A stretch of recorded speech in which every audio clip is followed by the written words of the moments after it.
Joining us now is Shannon Walker of Northwest Battle Buddies and an expert on PTSD. Good to talk to you again, Shannon. Good morning. How are you this morning? Doing Thanks well. for having me on. Of course, anytime. As it is Veterans Day, it is important to talk about these things, but we can talk anytime, as I think it's a cause that needs to be touted more, and we need to realize that this isn't a one-day-a-year thing. These are issues that our vets are dealing with every day. Absolutely. Veterans Day for our organization is every day because it's a constant, everyday mindset of thank you for our freedom and thank you to our American heroes that have fought to preserve it and continue to stand in the gap for us. And I was just talking about how it's almost hard for those who serve to override their training, which is when you're being trained, you can't let things get to you. You can't let stress overwhelm you. You can't let fear overwhelm you. But when you return, you kind of have to turn that off and realize that there could be issues specifically pertaining to PTSD, and asking for help is one of the big problems for a lot of vets. Absolutely. Not only for them, asking for help is perceived weakness to them because that is part of their training, but it's also what I've encountered a lot with our veterans who we have provided service dogs for. In almost 5 years, we have provided 38 professionally trained service dogs to veterans, and it is not uncommon, just even in that 38, that they are very reluctant to receive a dog. Even though they reached out for help, when it comes right down to receiving the dog and having the opportunity for themselves, they don't want to take something from their brother or sister who may be more deserving or who may need it more.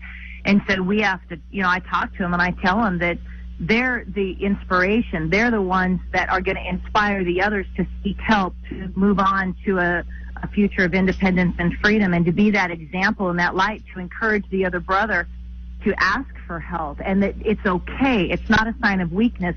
It's just digging deeper into that courage to find a way to move forward to a life that is worth living and a life of hope. And the ripple effect of the organization and how it affects the men and women and the families and how the veterans themselves perceive that help and the gift that we give them, because these dogs are 100% gifted to them. It's amazing to watch the ripple effect and how life-changing it really is, not just for the veterans, but for their family members. And there was a report during the break that the VA was able to see 1 million more patients this year than previously, as the VA has come under scrutiny. And that's got to be reassuring for someone like you who sees PTSD on a daily basis. Absolutely. The accountability of the VA goes without saying that there needs to be more accountability, and the fact that they are starting to recognize and steps are being moved forward to help where service dogs are being, basically prescribed. In the past, since we started this organization, the VA refers Northwest Battle Buddies often to the veterans for them to seek help with us, but yet there was never any funding. All of our funding is all private funding and fundraisers that we do. And so for the VA to find alternative, ways, many of our veterans either reduce their medicated drugs that they've been taking for years, or they actually completely go off their medication because the health and the benefits of the service dog long term. It's not just a weekend fun trip. It is a day in, day out service for that veteran to help them overcome. And a lot of them end up being prescription drug free because of their service dogs. And let's talk about what the everyday person, what can somebody listening right now, what can I do to help assist not just Northwest Battle Buddies, but just our veterans and servicemen and women on a day-to-day basis? I think functioning with a constant gratitude of our freedom and looking for ways when we're out in public to have a heart of thank you for our service, but not just words, but to find ways to say thank you in a significant way.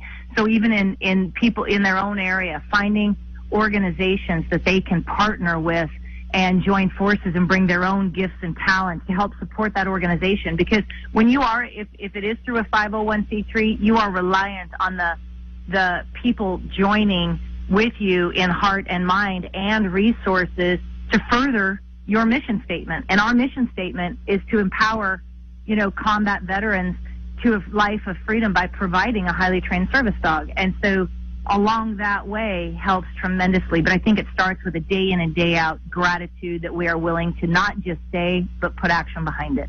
We're speaking with Shannon Walker, president of Northwest Battle Buddies and an expert on PTSD. Northwest Battle Buddies providing dogs to service persons free of charge, therapy dogs. And I have a question. This is purely selfish of me.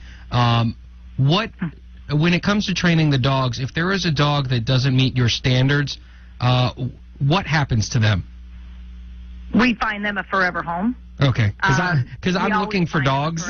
I'm in the market. I'm in the market for a dog, and one that comes well trained is on my list of things that I would like. Well, you know what? Contact our organization and get on that list. We do have people that contact us and say, if you ever have a dog that doesn't make it, which of course we do, then we vet the home, we educate the owner to make sure that that training doesn't go unsupported, and then for that dog, you know, especially if they started from a shelter, they go into a forever home, so they're saved also. So get on our list. We'd be happy to have you that's have one of our amazing. dogs. And how do you select your dogs? Is there a particular breed you favor, and what does the training entail? You know, we are not breed specific, but it does not mean we will use every breed either. The dog has to function in society in a practical way with size. And of course, we look for dogs that are young, healthy, and of temperament. You know, as far as the training, our dogs go through a minimum of 7 very vigorous months of training, which is minimum in preparing that service dog for the veteran. And they go through a lot of just straight up professional handling as far as obedience. And then our veterans go through a very strict 6-week to 2 months process learning how to handle the dog. So we prepare the dog and it's completely trained. Then we bring the handler in, pair him up, work with them for 6 to 8 weeks, and then they get to take their dog home. Wow, I thought you were going to say 7 weeks of training for the dog. You said 7 months. That is intense. Minimum. Holy cow. Well, you know, Shannon, I've go been ahead. a professional dog trainer for 20 years, and it's important to give our American heroes the best. And so our dogs, absolutely, temperament and obedience, they function in public with excellence, and I feel that's what our American heroes deserve, so that's what we try to give them on a daily basis. And now, when you say, how are you funded, and can people make donations to Northwest Battle Buddies? Absolutely, they can make donations. We also have a text to donate, and they can donate on our website. We also have a Facebook page, but all of our funding is 100% through private citizens and our fundraising. We have no government support. So and there's ways on our website through third-party fundraising throughout the United States that people can partner with us and help support what we do. And how much would you say one of those dogs, once it's trained and on its way, what is the cost, dog training and all of that? About $25,000. Wow, so you definitely need the support of the people. So I'll be giving out all that information for you, and I'll do so again at the end of the show. Northwest Battle Buddies. Shannon Walker, thank you so much. Thank you so much. Have a great day. You too.